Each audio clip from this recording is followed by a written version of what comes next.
Hi hello നമസ്കാരം, എല്ലാവർക്കും സുഖമാണെന്ന് കരുതുന്നു.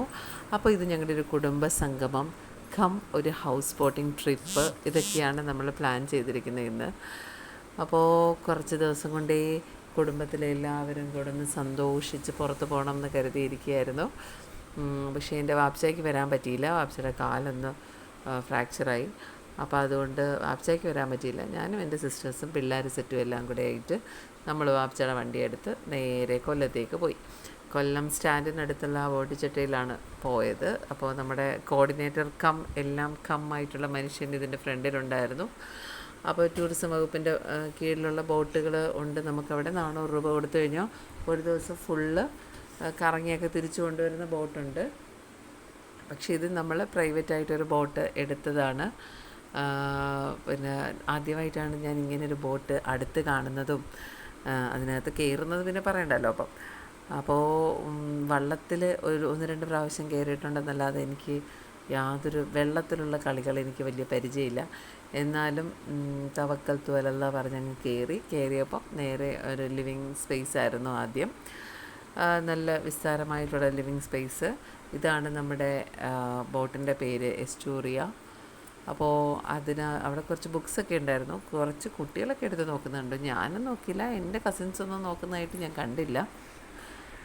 പിന്നെ നമ്മൾ നേരെ കയറി ചെല്ലുമ്പോൾ ആ കോറിഡോർ വഴി ചെല്ലുമ്പോൾ ഫസ്റ്റ് ഒരു ബെഡ്റൂമാണ്, അറ്റാച്ച്ഡ് ആയിട്ടുള്ളൊരു ബെഡ്റൂമാണ്.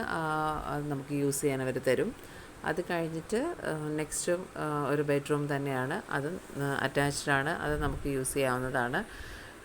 ഫുഡൊക്കെ കഴിച്ച് എല്ലാവർക്കും ഒന്ന് കിടക്കാനൊക്കെ പറ്റുന്ന രീതിയിലുള്ള സെറ്റപ്പൊക്കെ ഉണ്ട്. റൂമിലായാലും നമുക്ക് ആ ലിവിങ് സ്പേസ് തന്നില്ലേ, അവിടെയൊക്കെ ആയാലും കിടക്കാം. പിന്നെ നമ്മൾ സ്റ്റെയറിൻ്റെ ഭാഗത്താണ് വരുന്നത്. അവിടെ ഒരു വാഷ്റൂം ഏരിയ ഉണ്ട്, പിന്നെ ഒരു ടോയ്ലറ്റ് ഫെസിലിറ്റി ഉണ്ട്. അപ്പോൾ അത് അവിടെ നല്ല അടിപൊളി മിററുണ്ട്. മിറർ കണ്ടാൽ നമ്മൾ വെറുതെ ഫോട്ടോ എടുക്കുമല്ലോ. പിന്നെ വെൽക്കം ഡ്രിങ്ക് മസ്റ്റാണ്. അപ്പോൾ വെൽക്കം ഡ്രിങ്ക് എനിക്ക് കിട്ടാത്തത് കൊണ്ട് ഞാൻ അവിടെ പോയി നോക്കി. അപ്പോൾ അടുക്കളയിൽ അത് സെറ്റാക്കുന്നുണ്ട് അവർ കൊണ്ടുതരുന്നത് കൊണ്ട് പിന്നെ ഞാനവിടെ കാത്തു നിന്നില്ല. ഞാനും എൻ്റെ കിടുക്കുമണിയും കൂടെ ചെന്നു, മുകളിലേക്ക് പോയി. എല്ലാവരെയും വന്നു തുടങ്ങുന്നതേ ഉള്ളൂ. അപ്പോൾ വന്നവരെയൊക്കെ കണ്ട് സലാം പറഞ്ഞ് ഇച്ചിരി നേരം കത്തിയൊക്കെ വെച്ചുകൊണ്ടിരുന്നപ്പോഴത്തേക്ക് ഓരോരുത്തരായിട്ട് വരാൻ തുടങ്ങി. അപ്പോൾ ഇതിൻ്റെ മറ്റേതിൻ്റെ മാമിയാണെങ്കിൽ അങ്ങ് ദുബായിൽ നിന്ന് വന്നതാണ്. അപ്പോൾ വിശേഷങ്ങൾ തിരക്കലും അറിയലും ഒക്കെ ആയിട്ടിരിക്കുകയാണ്. അപ്പം നമ്മൾ നോക്കിയപ്പം ഓരോരുത്തരായിട്ട് വരുന്നു. നമ്മുടെ കുടുംബത്തിലിപ്പോൾ ഏറ്റവും പ്രായമുള്ള ഉമ്മയായിരുന്നു. അപ്പോൾ അത് കഴിഞ്ഞ് ഓരോരുത്തരായിട്ട് വരുന്നത് കാണുമ്പോൾ വളരെ സന്തോഷം. ഇപ്പം നമ്മുടെ ബോട്ട് വിടും എന്നുള്ള സന്തോഷത്തിലിരിക്കുകയാണ്. എല്ലാവരെയും കാത്തിരുന്നു. അങ്ങനെ ഓരോരുത്തരായിട്ട് രാവിലെ ആയതുകൊണ്ട് തന്നെ 11 മണിയായിട്ടാണ് ഞങ്ങൾ ഇത്രയും താമസിച്ച് പോകുന്നത്. 8 മണി 9 മണിയൊക്കെ ആയിരുന്നെങ്കിൽ നമ്മൾ കാത്തിരുന്ന് ഊപ്പാട് വന്നേരം. അങ്ങനെ ഞങ്ങൾ കുറച്ച് നേരം കഥയൊക്കെ പറഞ്ഞ് കഥ പറച്ചിലായിരുന്നു. ബോട്ടിൽ കയറിയതിൽ കല്യാണത്തിന് പോയതുപോലുള്ള അവസ്ഥയായിരുന്നു. എല്ലാവരും കാണുന്നു, ഓടി നടന്ന് സംസാരിക്കുന്നു, കഥ പറയുന്നു. കുട്ടികളും അങ്ങനെയൊക്കെ ആയിരുന്നിട്ടുണ്ടാവും. അവരെയൊന്നും മൈൻഡ് ചെയ്യുന്നതേ ഇല്ല. അവരൊക്കെ അവരുടേതായ വഴികളിലൂടെ ഓടിപ്പോകുന്നു. എന്തിനെന്നറിയാതെ കുറേ കുട്ടികൾ സ്റ്റെപ്പ് ഇറങ്ങുന്നു കയറുന്നു. അങ്ങനെ കുറേ സമയം കഴിഞ്ഞപ്പോഴത്തേക്കും നമ്മൾ കാത്തിരുന്ന VIP-കൾ വന്നു തുടങ്ങി. അതായത് കൊല്ലം പ്രദേശത്ത് തന്നെ ഉണ്ടായിരുന്ന 1-2 ആളുകൾ. അവരാണ് ലേറ്റായിട്ട് വരാറുള്ളത്. പക്ഷേ അങ്ങ് നമ്മുടെ സ്വന്തം ഡ്രിങ്ക്സ് എത്തിയിട്ടുണ്ട്. നല്ല നാരങ്ങ വെള്ളമായിരുന്നു കേട്ടോ. ചുക്കും ഇഞ്ചിയൊക്കെ ഇട്ടിട്ടുള്ളൊരു നാരങ്ങ വെള്ളമായിരുന്നു. നമ്മൾ കുടിച്ചു. പിന്നെ ഞങ്ങളുടെ മാമി, എറണാകുളത്ത് നിന്ന് മാമി സുബഹി പോലും നിസ്കരിക്കാതെ അവിടുന്ന് കയറിയെന്നാണ് പറഞ്ഞത്. പക്ഷേ ഇതുവരെ എത്തിയില്ല. 11 മണി കഴിഞ്ഞിട്ടും ആളിങ്ങെത്തിയില്ല. ആളെക്കാത്ത് നമ്മളും നമ്മുടെ ബോട്ടും വെയിറ്റ് ചെയ്യാണ്. ബാക്കി എല്ലാവരും എത്തി. അങ്ങനെ കാത്തിരിപ്പിനൊടുവിൽ നമ്മുടെ സഖാവ് സെലീന മേഡം എത്തിയിരിക്കുകയാണ്. അങ്ങനെ മാമിയെ സ്വീകരിച്ചിരുത്തി. ബാക്കിയുള്ളവർ ഇവൻ നേരത്തെ വന്നിട്ടുണ്ടായിരുന്നു, അവൻ താഴെ ഉണ്ടായിരുന്നു കേട്ടോ. അപ്പോൾ അങ്ങനെ പതിയെ ബോട്ട് നീങ്ങിത്തുടങ്ങി. വളരെ സന്തോഷമുള്ളൊരു ദിവസം, നല്ല എൻജോയ്മെൻ്റ് ആയിരുന്നു. നമ്മൾ മാത്രമുള്ള കുറച്ച് സമയം കുറേ നാളിന് ശേഷം കാണുന്നു. ഞാൻ പറഞ്ഞില്ല, ഈ പിള്ളേരൊക്കെ എന്തിനാണോ എന്തോ മുകളിലോട്ട് കയറുന്നു, താഴെ ഇറങ്ങുന്നു. അങ്ങനെ നമ്മൾ പ്രോഗ്രാം ആരംഭിക്കാൻ പോവുകയാണ്. അതായത് മൈക്ക് കിട്ടിക്കഴിഞ്ഞാൽ അപ്പോഴേ എൻ്റെ കൊച്ച പരിപാടി അങ്ങ് ഏറ്റെടുത്ത് നടത്തും. അപ്പോൾ കൊച്ച കയറി വരുന്നതേ ഉള്ളൂ. ഈ പിള്ളേരിങ്ങനെ ഇറങ്ങി കയറി നടക്കുന്നത് കാരണം എന്തിനാണെന്നറിയാൻ വയ്യാതെ ആളുകൾ കൂടെ, തള്ളമാരൊക്കെ കൂടെ ഇറങ്ങുന്നുണ്ട്. ഞാൻ പിന്നെ നല്ല നന്ദനം തള്ളയായതുകൊണ്ട് എൻ്റെ മക്കളാണ് ഈ പോകുന്നത്, അവരെ ഞാൻ മൈൻഡ് പോലും ചെയ്യുന്നില്ല. അവരങ്ങോട്ട് പോയി കൊച്ചായൊക്കെ പരിചയപ്പെടുന്നു, മൈൻഡ് ചെയ്യുന്നു. ഓ അത്ഭുതം! പുറത്ത് പോയാൽ മിണ്ടാത്ത മക്കളാണ് എൻ്റെ ദോഷം പറയരുത്. അപ്പോൾ നല്ല ഭംഗിയുണ്ട് കണ്ടോ, അഷ്ടമുടി കായൽ ശാന്തമായിട്ട് കിടക്കുന്നത്. അങ്ങനെ പതിയെ ബോട്ട് നീങ്ങി തുടങ്ങി. ഞാനും എൻ്റെ സുട്ടാ പെങ്കിയും കൂടെ വന്നിന്ന് ഫോട്ടോയൊക്കെ എടുത്ത് എന്നിട്ട് ഞങ്ങൾ മൂവായി തുടങ്ങിയപ്പോൾ ഞാൻ നോക്കിയപ്പോൾ എല്ലാവരും ഇരുന്ന് കുറിക്കുന്നത്. എന്താണത്? ഞാൻ തിരഞ്ഞു, അത് അണ്ടിപ്പരിപ്പാണെന്ന് പിന്നെയാണ് മനസ്സിലായത്. അപ്പം തന്നെ ഞാൻ കൈയിട്ട് വരാൻ ശ്രമിച്ചു, പക്ഷേ ആ ഡബ്ബ കണ്ടില്ല. പിന്നെ നോക്കിയപ്പോൾ ഡബ്ബയായിട്ട് ഒരാൾ വിതരണം ചെയ്ത് വരുന്ന കണ്ടു. ക്യാമറാമാൻ എന്ന നിലയിൽ നമ്മൾ പുറകെ പോകാൻ പാടില്ല, പക്ഷേ ഇവിടെ ഉദ്ഘാടനം നടക്കുന്നതല്ല, സ്വാഗത പ്രസംഗം നടക്കുകയാണ്. അപ്പോൾ സ്വാഗതം ചെയ്യാൻ വേണ്ടി കുഞ്ഞു കൊച്ച എഴുന്നേറ്റ് പോയി. അങ്ങനെ കൊച്ച സ്വാഗതം ചെയ്യുമ്പോഴത്തേക്ക് ഞാൻ പോയി എൻ്റെ ആവശ്യമുള്ള സാധനം കരസ്ഥമാക്കുന്നു. കാരണം അവിടുത്തെ സ്വാഗതം കഴിയുമ്പോഴത്തേക്ക് ഈ ഡബ്ബ കാലിയാകും. അപ്പോൾ അത് കഴിഞ്ഞിട്ട് ഓരോരുത്തരെയും ആശംസാ പ്രസംഗത്തിനായിട്ട് വിളിക്കുകയാണ്. അപ്പോൾ അവിടെ കാര്യമായിട്ടിരുന്ന് കപ്പലിൻ്റെ കുറിക്കുന്ന പോലെയാണ് ഒരു കൊച്ചായിരുന്ന് അണ്ടിപ്പരിപ്പ് കഴിക്കുന്നത്. അത്ര സിമ്പിളായിട്ടുള്ള കാര്യങ്ങളാണ് ഞങ്ങളെ സംബന്ധിച്ചിടത്തോളം അണ്ടിപ്പരിപ്പ് എന്നൊക്കെ പറയുന്നത്. ഞങ്ങൾ എല്ലാ ദിവസങ്ങളിലും സാധാരണ ചെയ്യുന്നൊരു പരിപാടി എന്തെങ്കിലും ഇവരുടെ ഇരുത്ത കണ്ടാൽ തോന്നുന്നത്. പിന്നെ അത് കഴിഞ്ഞിട്ട് ഉദ്ഘാടനം ഒരു ഫാത്തിഹയൊക്കെ ഓതി ഞങ്ങളുടെ ഈ വാപ്പുമ്മ ഫാത്തിഹ ഓതി ഉദ്ഘാടനം ചെയ്ത് ബോട്ട് നീങ്ങി തുടങ്ങി. അൽഹംദുലില്ലാഹ് എല്ലാം നല്ല രീതിയിൽ നടക്കുന്നു. പിന്നെ ഓരോരുത്തരായിട്ട് പ്രസംഗത്തിന് ആശംസകൾ അർപ്പിക്കാൻ. അപ്പോൾ ആദ്യം തന്നെ എന്നെ വിളിച്ചു. ഞാൻ പാഞ്ഞ് പറിച്ചു പോയി, കാരണം മൈക്ക് കിട്ടുന്നത് വല്ലപ്പോഴുമാണ്. അത് കഴിഞ്ഞ് ഇതിൻ്റെ കൊച്ചുമ്മ ആണെങ്കിൽ ടീച്ചറായിരുന്നു. അപ്പോൾ അതുകൊണ്ട് ടീച്ചറിൻ്റേതായ എല്ലാ ഭാവുകത്തോടു കൂടിയും പുള്ളിക്കാരി അത് ഏറ്റെടുത്തു. പിന്നെ ഇതിൻ്റെ രസികനായിട്ട് നല്ല രീതിയിൽ കണ്ടക്ടറാണ്. അപ്പോൾ മണിയടിയൊക്കെ നടത്തി പുള്ളിക്കാരനും പ്രസംഗം എല്ലാവരെയും ആശംസകളൊക്കെ അർപ്പിച്ചു. അപ്പോൾ ബോട്ടിൻ്റെ ആൾ വന്നിട്ട് നമ്മൾ സുരക്ഷാ കാര്യങ്ങളൊക്കെ പറയാണ്. പിന്നെ നമ്മുടെ സഖാവ് സെലീന മാഡം വന്നു. രണ്ടുപേരും രണ്ട് സൈഡിൽ തന്നെ ഇരിക്കണേ. ഞാൻ വളരെ പേടിച്ചു തോറിയായിട്ടുള്ളൊരു മാമിയാണത്. അപ്പോൾ അതുകൊണ്ട് ആര് സൈഡ് മാറിയിരുന്നാലും ഓടി വന്നിട്ട് രണ്ട് സൈഡിലിരുത്തും. അപ്പോൾ പിള്ളേർക്ക് ഇതൊന്നും ബാധകമല്ലല്ലോ, രണ്ട് സൈഡും മൂന്ന് സൈഡും ഒന്നും ബാധകമല്ല. അവരിരുന്ന് എങ്ങോട്ടോ പോകുന്ന ഈ ബോട്ട് നോക്കിയിരിക്കുകയാണ്. പിന്നെ അത് കഴിഞ്ഞ് നമ്മുടെ ആരോഗ്യ വകുപ്പിലെ ഉദ്യോഗസ്ഥയായിട്ടുള്ള ഷബാന, അത് കഴിഞ്ഞ് നമ്മുടെ ചക്കു മേഡം, ഹാഷിക്ക. അപ്പം ഇവരെല്ലാവരും വന്ന് പറയുന്നത്, ആരോഗ്യവകുപ്പുകാർ പറയുന്നതെന്ന് പറഞ്ഞാൽ ഞങ്ങൾക്ക് കരയിലുള്ള കാര്യങ്ങൾ മാത്രമേ നിയന്ത്രിക്കാൻ പറ്റുള്ളൂ, അറിയുള്ളൂ, വെള്ളത്തിലുള്ള കളികൾ അറിയത്തില്ല എന്ന് പറഞ്ഞു. അപ്പോഴേക്കും നമ്മുടെ വെൽക്കം സ്നാക്സ് കൊണ്ടുവന്നു. ആ സ്നാക്സിൻ്റെ കൂടെ തന്നെ അവിടെ പ്രസംഗം നടക്കുകയാണ്. കാരണം ആ ഗ്യാപ്പിലാവുമ്പോൾ ആരും ശ്രദ്ധിക്കില്ല. അതുകൊണ്ട് ഇക്ക കാര്യമായിട്ട് അങ്ങ് നിന്ന് മൈക്കിലൂടെ ഘോരഘോരം പ്രസംഗിച്ചു. ആ ഗ്യാപ്പിലടുത്ത കൊച്ചായി വന്ന് നിന്ന് പ്രസംഗിച്ചു. അപ്പോഴേക്കും നമ്മൾ ചീനിയും മീൻകറിയൊക്കെ ആയിട്ട് പോയിരുന്ന് കഴിക്കാൻ തുടങ്ങി. നല്ല ചീനിയും മീൻകറിയായിരുന്നു. എൻ്റെ മോന് ഭയങ്കരമായിട്ട് ഇഷ്ടപ്പെട്ടു. അപ്പോൾ അത് കഴിച്ചു. അവനെ കുറച്ച് പേർക്ക് അതൊന്നും വേണ്ട, കാരണം ഗ്യാസുള്ള പ്രശ്നമുള്ള ആളുകളുണ്ട്. ഈ ടീമുകാരൊക്കെ ഗ്യാസുകാരാണ്, ഇവർക്ക് ആർക്കും ഇതൊന്നും വേണ്ട. പിന്നെ ഗ്യാസൊന്നും ഇല്ലാത്തവർ പോയിരുന്ന് നല്ലപോലെ കഴിച്ചു. കുറച്ച് നേരം അതുമായിട്ടൊക്കെ ഇരുന്നു. അതിനുശേഷം നമ്മൾ പാട്ട് കലാപരിപാടികളൊക്കെ തുടങ്ങാൻ തീരുമാനിച്ച് പാട്ടിലേക്ക് പോവുകയാണ്. അപ്പോഴത്തേക്ക് എല്ലാവരും ഇത് ക്ലിയർ ചെയ്തതിന് ശേഷം അതിൽ നമുക്ക് പാട്ടും ഡാൻസ് പറ്റത്തുള്ളൂ, അല്ലെങ്കിൽ പിള്ളേർ സെറ്റെല്ലാം കൂടി ഇതും കൈ വെച്ചുകൊണ്ട് ഇന്ന് ഡാൻസും പാട്ടും തുടങ്ങും. അങ്ങനെ വെയിറ്റ് ചെയ്ത് നമ്മൾ എല്ലാവരുമൊക്കെ കഴിച്ച് തീർന്നതിന് ശേഷം നമ്മൾ അടുത്ത പരിപാടികളിലേക്ക് കടക്കുകയാണ്. അപ്പോൾ എല്ലാവർക്കും മൈക്ക് തരും, ആർക്ക് വേണമെങ്കിലും പാടാം എന്നതായിരുന്നു. പക്ഷേ മുതിർന്നവർ, നമ്മുടെ പുരുഷ ജനങ്ങൾ ഒന്നും വിട്ടുകൊടുത്തില്ല. അവരെല്ലാവരും കൊച്ചമാരെല്ലാം പാടി നല്ല നല്ല പരിപാടികളായിരുന്നു. അപ്പോൾ അങ്ങനെ പോയപ്പോഴാണ് ഞാൻ ഇവിടെ ഒരു സാധനം കണ്ടത്. ഞാൻ ആദ്യമായിട്ട് കാണുകയാണ് വിളക്കമ്മ. എവിടെയോ കേട്ട് പരിചയമുണ്ട് എനിക്ക് ഈ സംഭവം, പക്ഷേ എനിക്കറിയില്ല എന്തുവാന്നുള്ളത്. കൊള്ളാം നല്ല രീതിയിൽ. അപ്പം എന്താ നമ്മുടെ പാട്ട് പ്രോഗ്രാം മുകളിൽ നടക്കുന്നു. അപ്പോൾ കുറേ പേര് ചീനിയൊക്കെ കഴിച്ചിട്ട് താഴെ വന്നിരുന്ന് സൊറ പറയുകയാണ്. ലാവിഷായിട്ട് ഇരുന്നങ്ങ് കഥ പറച്ചിലാണ്. ഞാൻ പിന്നെ ഈ വലിയ വലിയ വലിയ ആളുകൾ ക്യാമറയും തൂക്കി നടക്കുന്ന പോലെ അങ്ങ് നടക്കുകയാണ്. പക്ഷേ എന്തെങ്കിലും അതിനകത്തുണ്ടോ, എനിക്ക് എന്തൊക്കെയോ ചെയ്യണമെന്നുണ്ട്. പക്ഷേ ഇങ്ങനെയൊക്കെയാണ് ഞാൻ വീഡിയോ എടുക്കുമ്പോൾ വരുന്നത്.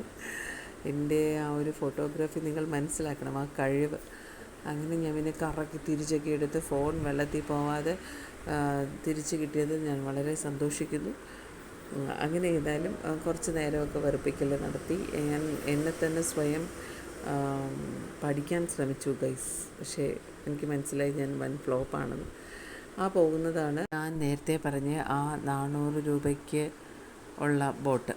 അപ്പോൾ അത് നല്ല സ്പീഡിനൊക്കെ പോകുന്നുണ്ട് കേട്ടോ. അങ്ങനെ ഞങ്ങൾ അത് മാത്രം എന്തത്ര സ്പീഡിന് പോകുന്നത്, ഇതിൻ്റെ കോർഡിനേറ്ററെ വിളിക്കൂ, ഇതേ അടുത്ത ബോട്ടും സ്പീഡിന് വരുന്നുണ്ട്, കോർഡിനേറ്റർ വരുമെന്നൊക്കെ പറഞ്ഞുകൊണ്ട് എല്ലാവരും ബഹളം വയ്ക്കുകയാണ്. അപ്പം നോക്കിയപ്പോൾ ഈ 3 ഭീക്കിരികൾ ഇവരാണ്. പിന്നെ അപ്പുറത്തെ സൈഡിൽ ഇവർ ഡ്രൈവർ അങ്കിളൊന്ന് മാറി കിട്ടിയിരുന്നെങ്കിൽ ബോട്ടെടുത്ത് മറിക്കാം എന്നുള്ള രീതിയിലിരിക്കുകയാണ്. അപ്പോൾ ഈ ബഹളമൊക്കെ കഴിഞ്ഞതിന് ശേഷം ഞങ്ങളുടെ കലാകാരുടെ പാട്ടുകൾ നിങ്ങൾക്ക് കേൾക്കാം. ഒന്ന് കേട്ടു. ഓക്കെ.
പാത്തുമാരെ കാണുന്നില്ല, നേരം വെളുത്തപ്പ കാണുന്നില്ല, കോഴിക്കോട്ടങ്ങാടിയിലും. കുട്ടിയുടെ ഫാദറിന് ലെറ്റർ എഴുതി, മോൻ പരീക്ഷയ്ക്കെല്ലാം തോറ്റിരിക്കുകയാണ് എന്നൊക്കെ പറഞ്ഞ് എഴുതിയിട്ട്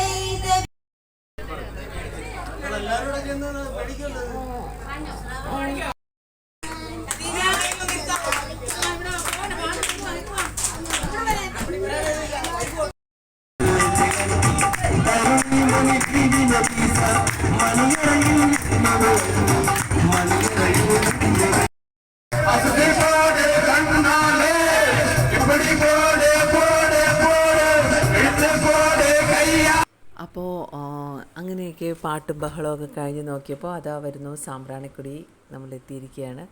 അപ്പോൾ ഇപ്പം പൊതുവേ നമ്മുടെ ഈ തെക്കൻ കേരളത്തിൽ നല്ല ഫേമസ് ആയിട്ടുള്ളൊരു ടൂറിസ്റ്റ് പ്ലേസാണ് ഈ സാമ്പ്രാണിക്കൊടി. എനിക്കറിയത്തില്ല ബാക്കിയുള്ള സ്ഥലത്ത് അറിയാമോ എന്നുള്ളത്. ഏതായാലും അഷ്ടമുടിക്കായലിലുള്ളൊരു തുരുത്താണിത്. നമുക്ക് അഷ്ടമുടിക്കായലിൽ നല്ല ആഴമുള്ള ഭാഗമാണിത്. പക്ഷേ ഈ തുരുത്തിൻ്റെ സൈഡിൽ എല്ലാവരും ഇറങ്ങി കുറച്ച് നേരം സ്പെൻഡ് ചെയ്യും. അപ്പോൾ ഈ ഒരു ഭാഗത്ത് നിന്നാണ് ബോട്ടുകൾ ഉണ്ടാവുക. നമുക്ക് അവിടെ വന്ന് നമ്മുടെ വണ്ടിയിൽ വന്നിട്ട് അവിടെ നിന്ന് നമുക്ക് ബോട്ടുണ്ടാവും. അപ്പോൾ ആ ബോട്ടിൽ കയറി തുരുത്തിലേക്ക് പോവുകയാണ്. അപ്പോൾ അതിന് ശേഷം അതൊക്കെ കണ്ട് നമ്മൾ പിന്നെ ബാക്കിയുള്ളവരെല്ലാം കുറച്ച് നേരം സെൽഫിയൊക്കെ എടുത്ത് ഫോട്ടോസൊക്കെ എടുത്ത് അങ്ങനെ ഇരുന്നു. അതിനുശേഷം നമ്മൾ മൺട്രോ തുരുത്തിലെത്തി. അപ്പോൾ മൺട്രോ തുരുത്തിലൊന്ന് കുറച്ച് നേരം ഒന്ന് വെള്ളം ആ ബോട്ട് അവിടെ ഇട്ട് നമ്മളൊന്ന് ഇറങ്ങി കാലും കയ്യും ഒക്കെ കഴുകിയില്ല, വെറുതെ ഒന്ന് അവിടെ നനച്ച് പിള്ളേരെയൊക്കെ ഒന്ന് നനപ്പിച്ച് നമ്മൾ എന്താണ്ടൊക്കെ ചെയ്തു എന്ന് കാണിക്കാൻ വേണ്ടിയിട്ട്. അപ്പോൾ അത് കഴിഞ്ഞ് പിന്നെ ഉച്ചക്കലത്തേക്കുള്ള ഫുഡായിരുന്നു. ഈ ഫുഡിൻ്റെ വീഡിയോ ഒന്നും എനിക്ക് കിട്ടിയിട്ടില്ല. കാരണം അപ്പോഴത്തേക്കും എൻ്റെ ഫോണിൽ സ്പേസ് തീർന്നു. ഞാൻ വേറൊരു ഫോണിലാണ് ഇതൊക്കെ എടുത്തിരിക്കുന്നത്. പക്ഷെ അതെവിടെയാണ് കിട്ടുമെന്നുള്ള പ്രതീക്ഷയിൽ ഞാൻ ഇരിക്കുന്നു. അപ്പോൾ അങ്ങനെ കിട്ടുകയാണെന്നുണ്ടെങ്കിൽ ഞാൻ ബാക്കിയുള്ള വീഡിയോസ് ഇടുന്നതായിരിക്കും ഗൈസ്. അല്ലെന്നുണ്ടെങ്കിൽ കസേര കളിയും ഫുഡും പരിപാടികളും ഒന്നും എനിക്ക് വീഡിയോ ഇടാൻ പറ്റത്തില്ല. അപ്പോൾ നല്ല രസമായിരുന്നു. ഏതായാലും ഞങ്ങളൊരു ഗ്രൂപ്പ് ഫോട്ടോ ഒക്കെ എടുത്ത് എല്ലാവരും വൈകിട്ട് 5 മണിയോടുകൂടി തിരിച്ച് കരയ്ക്കെത്തി. നമ്മൾ അങ്ങനെ സന്തോഷമായിട്ടുള്ളൊരു യാത്രയൊക്കെ നടത്തി ഇറങ്ങി. അപ്പോൾ നമ്മുടെ ഫുഡ് ഇതായിരുന്നു. പക്ഷെ ബാക്കിയുള്ള മെനു കറക്റ്റായിട്ടൊന്നും വന്നിട്ടില്ല. ചോറും കരിമീൻ പൊള്ളിച്ചതും പിന്നെ മീൻകറി, 2 തരം മീൻകറിയും സലാഡും ഒക്കെയുള്ള 2-3 കൂട്ടം തോരനും ഒക്കെയുള്ള ഒരു നല്ല ഉച്ചയൂണായിരുന്നു. അതിനുശേഷം ചായയും പഴംപൊരിയും ഉണ്ടായിരുന്നു. പിന്നെ നമ്മുടെ കലാപരിപാടികളും ഒക്കെ ഉണ്ടായിരുന്നു. നല്ലതായിരുന്നു. ഇത് ഞാൻ നേരത്തെ പറഞ്ഞില്ലേ, കുറച്ച് നേരം കാലം നനയ്ക്കാനൊരു സ്ഥലം കിട്ടിയിരുന്നു. അവിടെയാണ്. പക്ഷെ നല്ല ആഴമുള്ള പ്രദേശമാണ്. ആ തിട്ടയിലൊന്നും ചവിട്ടിയാൽ ഭയങ്കര വഴുക്കലാണ്. പിന്നെ നമ്മൾ കുറച്ച് നേരം പിള്ളേരൊക്കെ ആയിട്ട് അവിടെ ഇരുന്ന് കായലിൻ്റെ ഭംഗിയൊക്കെ ആസ്വദിച്ചു. നല്ല രസമാണല്ലേ, കുറേ നേരം നമുക്കവിടെ ഇരിക്കാൻ തോന്നും. പിന്നെ അങ്ങ് ദൂരെ കാണുന്നത് ഒരു റെയിൽവേ പാളമാണ്. അപ്പോൾ അതൊക്കെ കണ്ട് പരിപാടികളൊക്കെ ആസ്വദിച്ച് നമ്മളിങ്ങനെ നമ്മുടെ യാത്ര തുടരുകയാണ്. പക്ഷേ ഈ പറഞ്ഞ പോലെ എനിക്ക് ബാക്കിയുള്ള വീഡിയോസ് ഇല്ലാത്തത് കൊണ്ട് തൽക്കാലം ഞാൻ എൻ്റെ വീഡിയോ ഇവിടെ നിർത്തുന്നു. അല്ലാതെ നടക്കത്തില്ല ഗൈസ്. കാരണം എന്ത് വെച്ച് നമ്മൾ കാണിക്കും കണ്ടോ. എനിക്ക് കിട്ടിയ വീഡിയോ ഇങ്ങനെയൊക്കെയാണ്, സ്ലോ മോഷനിലൊക്കെ പിള്ളേരൊക്കെ ഓടുന്നത്. അപ്പോൾ തൽക്കാലം സ്ലോ മോഷനൊക്കെ മാറ്റി നമുക്ക് ഈ ഒരു പാട്ട് ഇതിൻ്റെ ഇടയ്ക്ക് വന്ന് കിടക്കുകയായിരുന്നു. ഞങ്ങളുടെ കൊച്ചയുടെ പാട്ടുമൊക്കെ കണ്ട് ഈ ഒരു ഒപ്പന ഇത് ഭയങ്കര ഹൈലൈറ്റ് ആയിരുന്നു. ഞങ്ങളുടെ വാപ്പമ്മ സഹകരിക്കില്ല എന്ന് നമ്മൾ വിചാരിച്ചാണ്. ആ വാപ്പമ്മ സഹകരിച്ചു. നമ്മളെല്ലാവരും കൂടെ ഭയങ്കരമായിട്ട് വാപ്പമ്മയെ അങ്ങ് സന്തോഷിപ്പിച്ചു, ഉല്ലസിപ്പിച്ചു. മാഷാ അല്ലാ, നല്ല രസമായിരുന്നു. ഇങ്ങനെയൊക്കെയുള്ള ഫാമിലി ഗെറ്റ് ടുഗദർ ഇനിയും ഉണ്ടാവട്ടെ എന്ന് ഞാൻ പ്രാർത്ഥിക്കുന്നു. എല്ലാവർക്കും നല്ലത് നേരുന്നു. എല്ലാവർക്കും ആയുസ്സും ആരോഗ്യം ആവതോടുകൂടിയും വീണ്ടും ഒത്തുകൂടാനുള്ള തൗഫീക്ക് നൽകട്ടെ എന്ന് ഞാൻ ആത്മാർത്ഥമായിട്ട് ആശംസിക്കുന്നു. Thank you so much. Video ഇഷ്ടപ്പെട്ടാൽ ലൈക്ക് ചെയ്യുക.